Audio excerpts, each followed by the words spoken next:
On the show tonight, I am leading with my own show. That's literally what I'm leading with tonight, viewer, because it is India Matters that is under attack. Believe it or not, by Pakistani cyber terrorists who've taken an interview that I did right here on this show, India Matters on NDTV, just 2 days ago, and tried to convert it into a poisonous deep fake to radicalize and trigger communal passions within the Indian Armed Forces. You will not believe your eyes or ears when I show you what I'm about to. That's coming up as my lead story. And then, like I said, I'm going to tell you the truly hair-raising tale of young Shaurya Patil, a young student of a prestigious Delhi school who took his own life because of alleged bullying and humiliation at the hands of his teachers in that school. Viewer, tonight, it's personal. Something extremely troubling, dangerous, and malicious, like I said, has happened. Pakistan's terrorist machinery has targeted NDTV, targeted this show that you're watching, and attempted to trigger unrest in our country. On Tuesday, millions of you watched my interview right here on this show with former Army Chief General Ved Prakash Malik. It was an interview about the new white-collar terror module that has been exposed in the wake of the Delhi Red Fort blast. Just 2 days later, this morning, Pakistani cyber terrorists picked up that perfectly sober interview and deep-faked it. They twisted it. Take a look at this small deep-faked clip from that interview before I proceed. From a purely military perspective, I am a firm believer that the war against Pakistan is not a war based on nationalism or ethnicity or a creed. It's a purely religious war. They transformed a serious discussion into a piece of poisonous propaganda designed to rip open India's most secular, most apolitical, most diverse institution. That's right, the Indian Army. And you just heard a former army chief deep-faked into saying that India was fighting a religious war with Pakistan. Now, in this malicious deepfake, the former army chief is shown saying that India's conflict with Pakistan is communal, that the Indian army must expel all non-Hindu soldiers, and that the forces can only be effective if they become a Sanatani-only institution. Let me be clear tonight.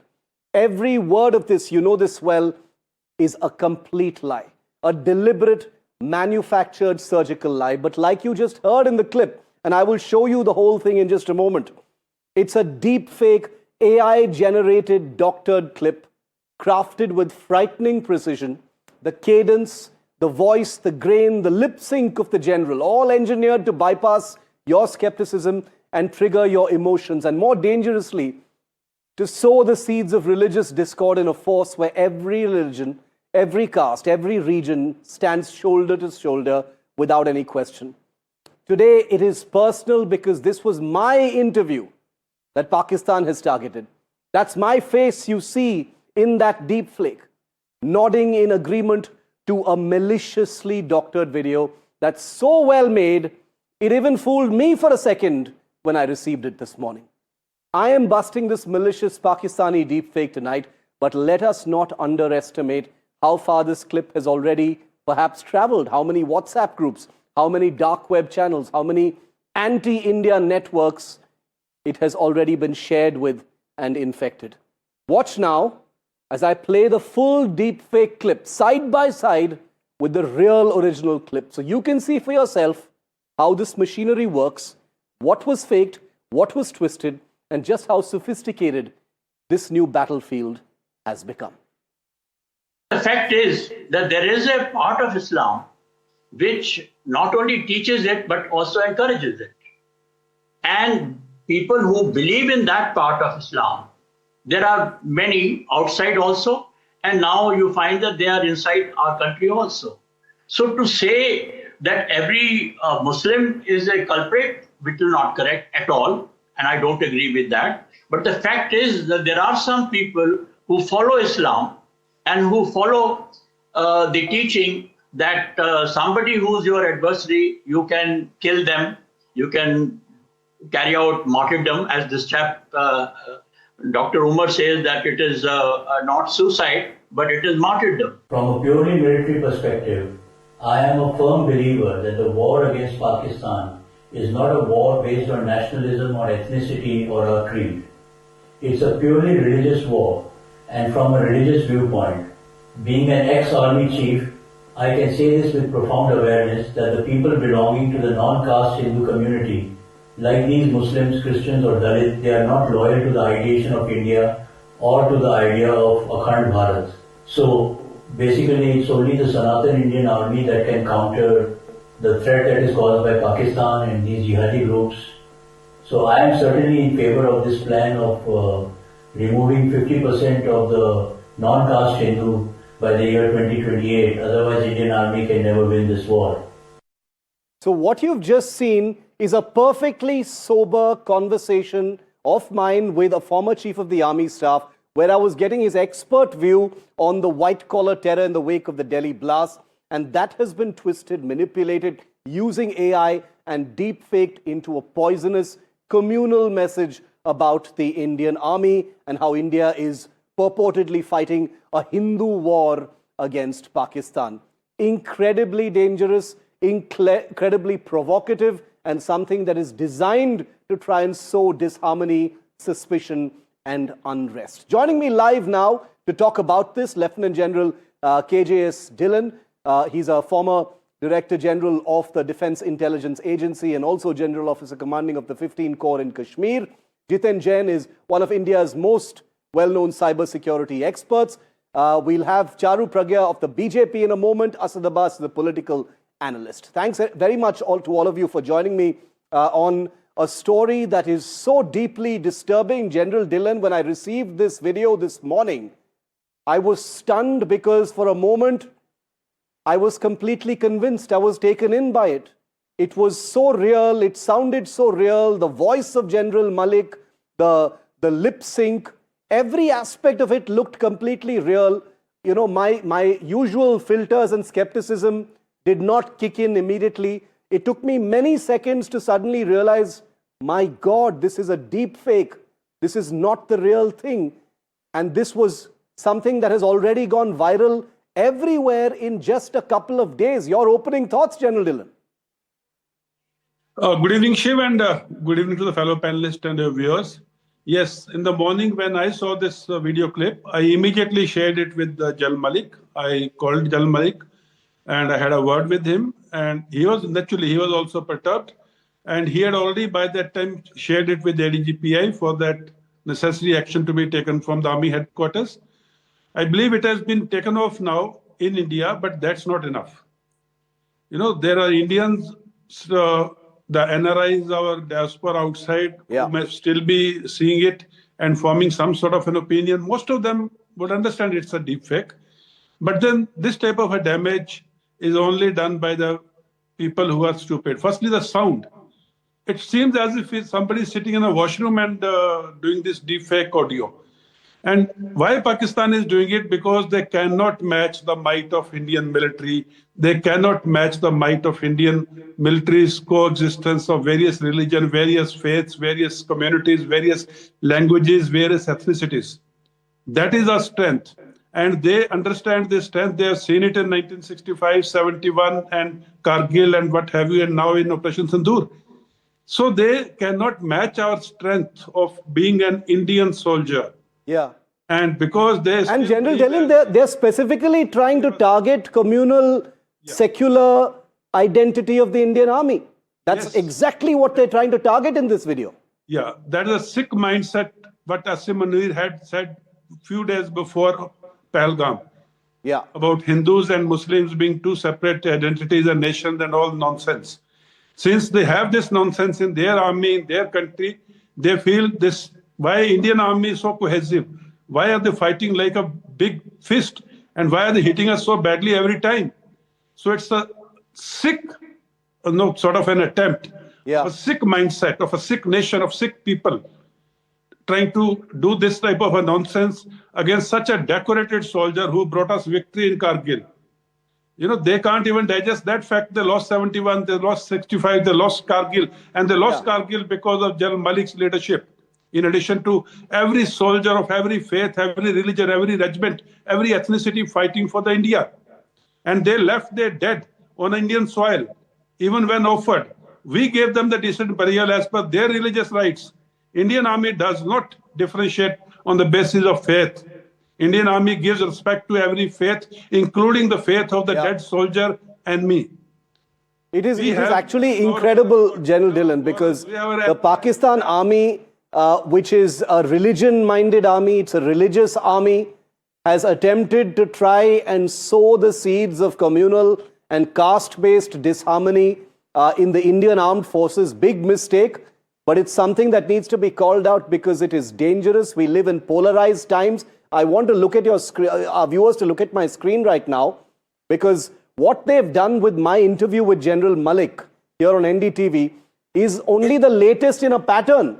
Look at the other examples. Other serving generals, including India's Chief of the Army Staff, General Upendra Dwivedi, their speeches in the recent days have been deepfaked in order to create the impression of communal intent within the army. The Pakistan ISI is trying to paint the Indian army as a communal-minded army that is serving only the interests of the BJP or the government. It is a Hindu army, and that it is fighting a religious war. Jiten, the technical aspects of what we're looking at here, there is clearly a pattern. The tools exist to make these things very, very difficult to detect, but there is a clear pattern here of what Pakistan is trying to do.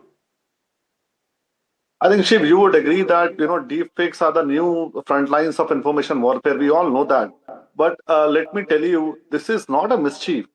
This is a deliberate attempt to destabilize our trust, our society's trust in our institutions like Indian Army, Indian polity, Indian Parliament, Indian democracy, by using the synthetic media, deepfakes, fakery. And Shiv, let me tell you, you showed certain examples which have taken place in the last 1 year, including the interview General VP Malik and other interviews. But you would very well remember this world-class factory of fakery in Pakistan, which is called ISPR, has been doing it from last 8 years. You would remember that post-Balakot conflict, in the very first conference, there was a fakery that we did not use F-16, we were using only JF-17. Yeah. Now, to back those fake claims up, they did a fake photo shoot of those same pilots in the front of JF-17 and posted it everywhere. They even posted insignia and flags on JF-17. So these people have been doing it from many, many years. Only thing what is changing now is the adoption of technology and the cost of technology. 8 years ago, when they were in the Balakot conflict doing all that fakery, probably this second generation deepfake technology or a tool to create such a high quality deepfake would have costed, nothing less than $100,000, even for a license for a week. Today it is available for $50. Yeah. So you just spend $50, you can create as many deepfakes you want. And earlier you wanted 2-3 hours of videos to create a deepfake. Today you can do it by just having 30-40 seconds of somebody's video. Yeah. So this thing is going to stay. And trust me, the target is not only you or the reputed channels like NDTV. The target is the complete society, the very faith in our democratic institutions, the very faith in our army. As General Dhillon rightly pointed out, a nation which is born on religion, a nation which survives on the theme of religion, a nation which kills the democracy on the name of religion, whose army chief, whose defense minister, in every day in different interviews. Jiten, you make an incredibly important point. If India's #1 news network and its content can be targeted for this kind of deepfake, then everybody is vulnerable to anything that Pakistan wants to do when it comes to this form of cyber terrorism. I completely agree with Jiten. This is what you caught. Imagine in the time of a conflict and a fog of war, how many deepfakes they would have been running which would go undetected. Exactly. I want to, many people will be asking a very fundamental question, because we can't assume that everyone is an expert. But Charu Pragya of the BJP also joins us. Welcome, Charu. Why is Pakistan doing this? Let's try and answer that question for just a moment. Now, number one, the reason why Pakistan would choose my interview here on NDTV, the obvious first answer is NDTV enjoys unmatched credibility. So faking NDTV content obviously has instant impact. When anyone sees the NDTV logo, they will take it as credible and maybe believe it, even if it's a deep fake, and that's why it's very insidious. Number two, to plant the seeds of communal suspicion in the Indian army, as General Dhillon said. Number three, an attempt to trigger caste-based unrest in the ranks of the Indian army. Number four, an attempt to damage the army's secular identity, which it holds very, very dear to it.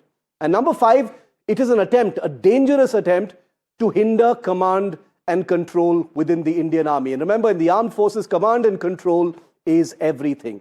I just told you that there is a pattern of those trying to sow seeds of unrest within the Indian Army. There is malicious comments, malicious deepfakes of this kind, but all of it has also entered the Indian political arena. Now, I am not connecting one to the other, but Rahul Gandhi, leader of the opposition, recently made a comment literally talking about the composition of the Indian Army, where he said 10% of upper castes control the entire Indian Army, as if to question the composition, the credibility and the structure of the Indian Army. Just take a look at what Rahul Gandhi said. Remember, I am not connecting the two, but there are people who will. Listen to this. सारे के सारे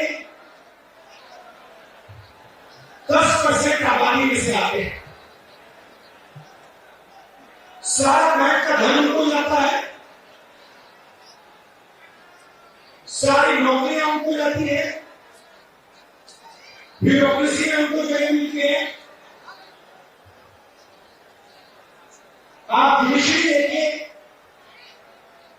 वहां भी उनको सब मिलता है, सेना में उनका कंट्रोल, और 90% आपको जो आबादी है वो आपको कहीं नहीं मिलेगी। Now here on NDTV, I want to be very clear once again. I am not connecting the deepfake by Pakistan's ISI with a comment made by Rahul Gandhi in the heat of a political battle. But Charu Pragya of the BJP is with me, and I want to get a comment from her on this. Charu, you frequently accuse Rahul Gandhi of singing the tunes of Pakistan. In this particular instance, I wonder whether Pakistan may have taken a cue from this kind of attack that Rahul Gandhi and others have very, very unnecessarily mounted on the Indian Army and attempted to sow this kind of discord. Shiv, good evening. And like this is personal for you, this topic of the debate is extremely, extremely personal to me. And I want to look at it from 2 points of view. One, the use of AI, the use of deepfakes in spreading discontent in India. And the second part is the politics of it. Now, Pakistan is going to do what Pakistan does best, which is sow seeds of discomfort, sow seeds of divide in India in every possible way. They cannot fight us with bullets and missiles. They stick to fighting us with the pixels now. They have weaponized the use of technology against India, and this is not the first time they have done it. They have done it even previously. Now they load their ideologies onto Telegram channels. That is how they reach out to people. And they are basically designing everything to break India's social fabric, and they point fingers at the most secular institution in India, which is the Indian Army, where everybody fights under just one Tiranga. That's it. That's the identity of the Indian Army. And because they cannot beat this united identity, they want that radicalized people should align with them. And maybe tomorrow there are problems within the army. There will definitely be problems in the social fabric of our country. So no, this is not mischief. It cannot be taken lightly. This is strategic psychological warfare, and it needs to be treated as such. In my opinion, this is an act of war. Now, I want to call out the terror sympathizers. You have played Rahul Gandhi's one speech right now. But I want to say this pointedly, and I want to say this loudly and repeatedly. You cannot be neutral in a fight against terror. You are complicit if you call yourself neutral. You are helping in spreading terror. And radicalization today is not limited to the Garib, the Bechare, the Akele and the Unpad. Time and time again, we've seen that. Delhi blast was carried out by a doctor. 9/11, the suicide bombings with the planes was carried out by engineers, aeronautical engineers. So let's please cut out all the noise and focus on two main things. One, Pakistan is our enemy, and any voice in India which echoes Pakistani sentiment or narrative needs to be called anti-national. If it is our leader of opposition, I want to call him the leader of Pakistan. He's not the leader of opposition in India. The second thing is, we stand strong only while we stand united. Anybody who wants to divide us on communal lines, on lines of caste, on geographical lines, teaching us that languages only should remain specific to a particular region, talking about the way Rahul Gandhi is in fact dividing the army on the basis of not the merit of our soldiers, but on I want to be clear on another point, and the reason why I brought in this Rahul Gandhi soundbite is because this pattern of deepfakes has happened in the same couple of weeks where that entire soundbite became a flashpoint, Syed, to bring you in. And let's be very clear, the armed forces are not immune to criticism. They ought to be criticized. I have spent my entire career, General Dhillon knows this very well, criticizing the armed forces on necessary issues, calling them out, holding them to account on various things. But when it comes to questioning identity, religion, caste in the army, Rahul Gandhi has been very, very irresponsible. And he's given fodder to our enemies, Syed. Shiv, I have a much larger point to make here. Firstly, I think I'd like to take this opportunity and congratulate you, my dear friend, that the world over, they see you as a prominent journalist and relevant and one of the finest that we have in our country today. And that is the reason why they thought and they wanted to attack you. But if those rogues are watching the show today, I'd like to say, ना तीर से, ना तलवार से, ना गोलियों की बौछार से, हिंदुस्तान और हिंदुस्तान का शिव अरूर नहीं डरता किसी के वार से. I am glad, Shiv. Probably it's also because you have a large fan following on Twitter. People watch you, follow you. I watched this video before coming on your show on your Twitter line. And let me tell you, let me applaud these cyber terrorists and tell them, what a cheap level of deepfake is this? My 5-year-old niece can do a better job at this. Absolutely shameful. Anybody watching the video could say it is the body of work of the cheap third-class rated ISI. That is it. And Shiv, coming to a larger point, people are aware of the great body of work that you enjoy, especially covering in the length and breadth of not just our country, but the world over. You're one of the finest geopolitical journalists that we have in our country today. And therefore, they target you, they target us, they target every single Indian. And like my friend Charu Pragya said, absolutely, they cannot fight us on the war field. Therefore, they need to take use of these cheap tactics. I agree.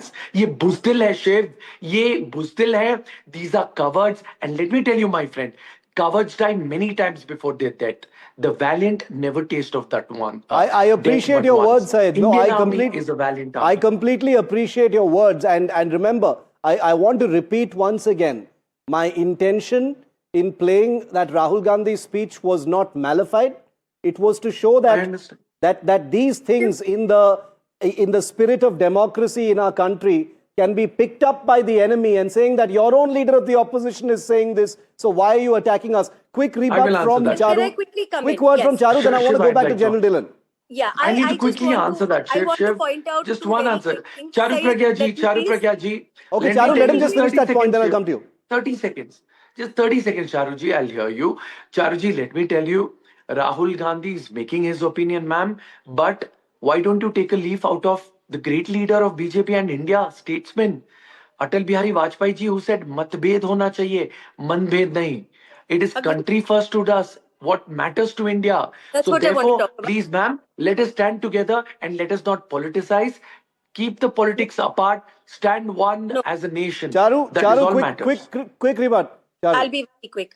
We cannot keep politics out. Let's remember that, because when Ajay Rai makes fun of our Rafale jet with Nimbu Mirchi, and that shot is shown on multiple TV shows in Pakistan, we cannot keep politics out, because people like Ajay Rai should have been called out by the Congress party taking themselves. a jai but No, let me finish. I Bhagalpur did not interrupt you. And this is important, I say this, because, we've been very proud of our military equipment as well. So if you make fun of that, you should be called out, and that is bringing politics, because you are putting politics above your country. What about Assam BJP minister who spoke about genocide of Muslims?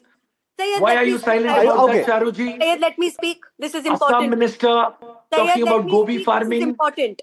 Bhagalpur massacre of 1989. There's no point in speaking about over killing each of other hundreds on of a topic Muslims, such as saying this. Bihar approves. Can I Syed, let her finish her point. Syed, let her finish her point. I'll come to you. Okay. Right. So here the conversation is not about the quality of their deepfake. The conversation is about the intent of their deepfake, and that is very important because these are the same Pakistanis which were talking about a port in Bangalore. So they don't know anything any which ways, but there are takers for that kind of a narrative in India, which is amplified by political leaders. And I am going to bring politics into it. Politics should put nation first, and if you cannot, you do not lead the country. I'm very clear on that. Let me bring Sharp retort. let me bring General Dhillon in on this. One second, Shiv. Shiv, just 10 seconds. Shiv, the fact is, even on this, you want to do politics, man. Hats off, and my round of applause to you. But one second. Please. There's a larger point. General Dhillon, do comments of this kind by prominent political leaders provide cues to our enemy on the other side? Do they see that, ये तो आपस में झगड़ा हो रहा है over the composition of the army, so let's make deep fakes and try and trigger even more unrest? Is the army vulnerable to this kind of thing, sir? Shiv, on principle, I do not comment on politics Yeah. and other people. So, keeping that aside, whatever is being said Fair enough. about the army and the Bausch composition and other things, I have had the chance of interacting and meeting and staying and spending some time together with the Pakistani officers, including as senior ranks as brigadiers, in of course in Hawaii and other places. They are very jealous of the composition and strength of our army, Yes. which does not believe in religion, does not believe in ethnicity, does not believe in language, does not believe in one-upmanship. In Kargil, Jammu and Kashmir Light Infantry, which is primarily, the troops belong to JNK and mostly are Muslims. Yes. They did such a wonderful job there. General Satish Dua, his battalion, has done tremendous actions against Pakistan, and maximum troops of his regiment, Jammu and Kashmir Light Infantry, are Muslims. Similarly, other faiths, Sikh Regiment, Punjab Regiment, and General VP Malik, his own regiment is Sikh Light Infantry. So they are very jealous of us. They are very jealous of the bravery of all the troops of Indian Army belonging to all the religions, and they can't digest this fact. And second thing which they cannot digest is, in spite of their cheap thrills and cheap stunts, Indian Army stands as tall, as mighty as always. Yeah. So these things will not hamper us. We are very clear. Our DNA is very strong. Our honor codes are very strong. Our ethos are very strong. Our Indianness is very strong. These cheap things cannot even put a scratch on the Indianness which every Indian soldier carries within himself with pride, and serve the Tiranga with pride and honor. Yeah. So these things will not happen, will not harm Indian Army or Indian Defence Forces in any which way. I pray for that, and my belief is exactly like General Dhillon. I've seen the armed forces from up close. I don't think such a video would harm the armed forces, but we also must admit, and I'll bring Jiten in on this, we live in very polarized, hyper times where people are easily triggered. People have confirmation bias. They will look at something like this. They will see the credibility of the NDTV logo. They will see someone as sober as a General Malik speaking, and the inclination might be to actually believe this kind of thing. How damaging could something like this be, Jiten? Shiv, you must understand that, you caught this deepfake very well. A few of us sitting in an AC drawing room are having this discussion, and few million Indians are watching on TV very well. But we must understand there is a large part of our society which does not watch TV, which is living in remote areas. Yes. And they may be the recipients and victims of these deepfakes coming on their WhatsApps, and actually few of them falling for it. And this leads to the slow radicalization of our society, the creation of slowly, dangerous fault lines. And it's not that Pakistan has never been successful. They were completely successful in creating a religious fault line, in creating a riot, orchestrating a riot, and sustaining a riot for 3 days on the streets of national capital when Donald Trump was visiting 2 years ago. And we lost almost more than 50 lives. And that was all orchestrated because of few teams coming from Pakistan.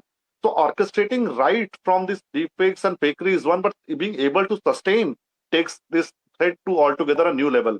So media literacy and this confirmation bias is now a new national security threat. वो पहले की कहावत थी ना, देखें फिर विश्वास करें. Today is the new age. जो देखें उस पे बिल्कुल विश्वास ना करें. Second thing I want to tell you, Charu, you're right. The military operations are over. 30 seconds.